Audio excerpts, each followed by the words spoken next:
రండిగా ఇక బీఆర్ఎస్లో what next. నిన్న ఫామ్ హౌస్లో కేసీఆర్తో కేటీఆర్ భేటీ. ఇవాళ ఎమ్మెల్సీ కవిత కాళేశ్వరం టూర్ రద్దు.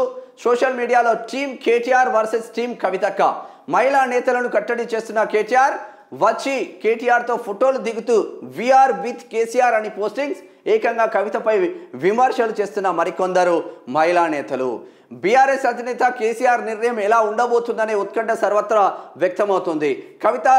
కవిత స్వయంగా కేసీఆర్కు రాసిన లేఖ బయటికి రావడం, ఆ లేఖపై ఆమె మాట్లాడుతూ కేసీఆర్ దేవుడని, ఆయన చుట్టూ దయ్యాలున్నాయని చెప్పడం తెలిసిందే. ఇదే తరుణంలో మరుసటి రోజే బీఆర్ఎస్ వర్కింగ్ ప్రెసిడెంట్ పోయింది, కానీ మనోడు మాత్రం పోలేదన్న చర్చ జరుగుతుంది. రెండో పేజ్లో పూర్తి స్థాయిలో వార్త చూద్దాం. అది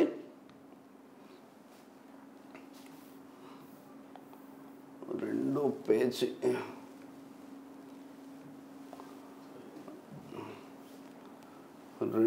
పేజీలో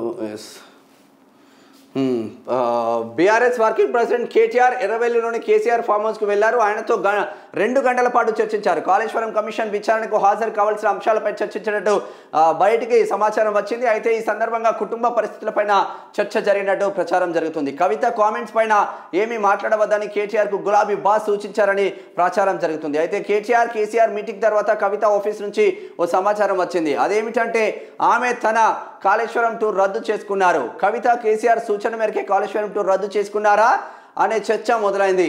అప్పటి వరకు బీఆర్ఎస్ సోషల్ మీడియాలోనూ కవితకు వ్యతిరేకంగా పోస్టులు వెలిశాయి. ముఖ్యంగా మహిళా నేతలతోనే పోస్టింగ్ పెట్టించారు. ఆ పోస్టులో కవితపై విమర్శలు చేయించారనే టాక్ ఉంది. దీనిపై కవిత టీం కూడా స్ట్రాంగ్గానే రియాక్ట్ అయింది. ఆ పోస్టింగ్కు ధీటైన జవాబు ఇచ్చింది. సోషల్ మీడియా వేదికగా అన్నా చెల్లెల గ్రూపుల మధ్య యుద్ధమే జరుగుతుంది. కవితకు అపాయింట్మెంట్ లేదా పార్టీ బాగు కోసమే వ్యాఖ్యలు చేశారని కవిత కామెంట్ చేశారు. ఆమె అమెరికా నుంచి వచ్చి 2 రోజులు పూర్తయింది. ఇప్పటి వరకు కేసీఆర్ కవితను కలవలేదు. ఆమెకు అపాయింట్మెంట్ దొరకడం లేదా, లేక కావాలనే వెళ్ళడం లేదా అనే వాదన కూడా బలంగా వినిపిస్తుంది. ఆ తర్వాత కవిత మీడియా ముందుకు రావడం లేదు. సోషల్ మీడియాలో జరుగుతున్న పరిణామాలను ఎప్పటికప్పుడు తెలుసుకుంటున్నారు. కవిత ఇవాల్టి కాళేశ్వరం టూర్ రద్దుపై 2-3 రకాల చర్చలు జరుగుతున్నాయి. పుష్కరాల చివరి రోజు కావడంతో ట్రాఫిక్ రద్దీ కారణంగా వెళ్ళడం లేదనేది ఒకటైతే, కేసీఆర్ సూచన మేరకే ఆమె కాళేశ్వరం పర్యటన రద్దు చేసుకున్నారనే వాదన కూడా ఉంది. మరో కీలకమైన విషయం ఏమిటంటే పార్టీలో దయ్యాలు ఉన్నాయని కవిత విమర్శించిన విషయం తెలిసిందే.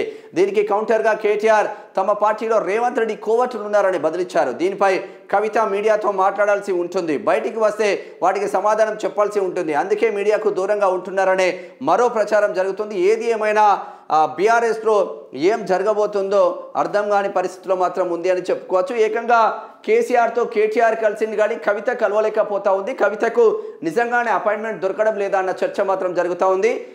కేటీఆర్తో ఫోటోలు దిగిన మహిళా నేతలందరూ we are with KCR, we stand with KCR అని సోషల్ మీడియాలో పోస్టులు చేసుకోవడం, ఏకంగా కవితపైనే విమర్శలు చేయడం వెనుక ఇదంతా చూస్తూ ఉంటే కేసీఆర్కు కవితకు ఇక చెడింది అన్న చర్చ జరుగుతుంది. ఇదే చర్చ పైన ఈటెల రాజేందర్ క్లుప్తంగా మాట్లాడింది ఓ టీవీ ఛానల్ ఇంటర్వ్యూలో. స్పష్టంగా ఆయన టార్గెట్ చేస్తే ఎంతో డైనా కథం పట్టిస్తూ ఉంటాడు. అదే ఆయన రాజకీయ భవిష్యత్తుకు కథమైపోయింది అన్న చర్చ మాత్రం జరుగుతూ ఉంది. మరి కవిత కొత్త పార్టీ పెట్టబోతుందా? కవిత మరి బీజేపీకి వెళ్ళే ఆస్కారం లేదు. మరి బీజేపీతో ఇప్పుడు ఆమె పైన ఉన్న కేసులు ఇంకొక విషయం కూడా మాట్లాడుకోవాలి. ఆమె పైన ఉన్న కేసుల విషయంలో బీజేపీ ఇబ్బందులు పెట్టింది కాబట్టి మరి బీజేపీతో మనం సఖ్యంగా ఉంటే కేసులు అన్నీ ఉండవు. మళ్ళీ ఇటు కేసీఆర్ను కూడా టార్గెట్ చేయొచ్చు, బీఆర్ఎస్ను కూడా టార్గెట్ చేయొచ్చు అన్న ఒక చర్చ మాత్రం జరుగుతూ ఉంది. మరి ఏం జరుగుతుందో చూడాలి నిజంగానే.